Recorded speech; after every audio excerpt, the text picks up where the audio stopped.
বাংলা টেলিভিশনে কি শুরু হতে চলেছে নতুন লড়াই? কিছুদিন আগেই জি বাংলা ঘোষণা করেছে তাদের নতুন ভক্তিমূলক ধারাবাহিক সতীপীঠ কালীঘাট। আর এবার শোনা যাচ্ছে প্রতিদ্বন্দ্বী চ্যানেল স্টার জলসাও নাকি একই বিষয় নিয়ে আসছে নতুন মেগা পুণ্যতীর্থ কালীঘাট। তবে কি আবারও ঠোপর যুদ্ধে মুখোমুখি হতে চলেছে দুই বড় চ্যানেল? বাংলা ধারাবাহিকের দুনিয়ায় ভক্তিমূলক গল্পের জনপ্রিয়তা নতুন নয়। পুরাণ, আধ্যাত্মিকতা এবং দেবী শক্তিকে কেন্দ্র করে তৈরি সিরিয়াল বরাবরই দর্শকদের আকৃষ্ট করেছে।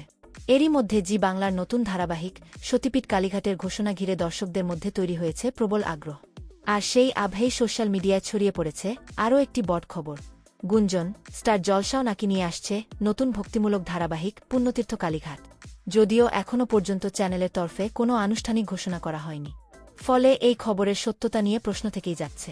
তবে নেটমাধ্যমে ইতিমধ্যেই শুরু হয়েছে জোর আলোচনা।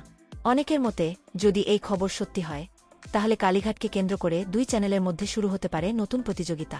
আবার কেউ কেউ মনে করছেন দর্শকদের ধর্মীয় আবেগ এবং ঐতিহ্যের প্রতি আগ্রহকে গুরুত্ব দিয়েই এই ধরনের ধারাবাহিকের পরিকল্পনা করা হচ্ছে। এখন দেখার বিষয়, স্টার জলসা সত্যি কি পুণ্যতীর্থ কালীঘাট নিয়ে আসে, নাকি এটি শুধুই সোশ্যাল মিডিয়ার জল্পনা? আপনাদের কি মনে হয়, স্টার জলসায় যদি সত্যিই পুণ্যতীর্থ কালীঘাট আসে তাহলে কোনো চ্যানেলের ধারাবাহিক বেশি জনপ্রিয় হবে? কমেন্টে অবশ্যই জানান। ভিডিওটি ভালো লাগলে লাইক, শেয়ার এবং চ্যানেলটি সাবস্ক্রাইব করতে ভুলবেন না।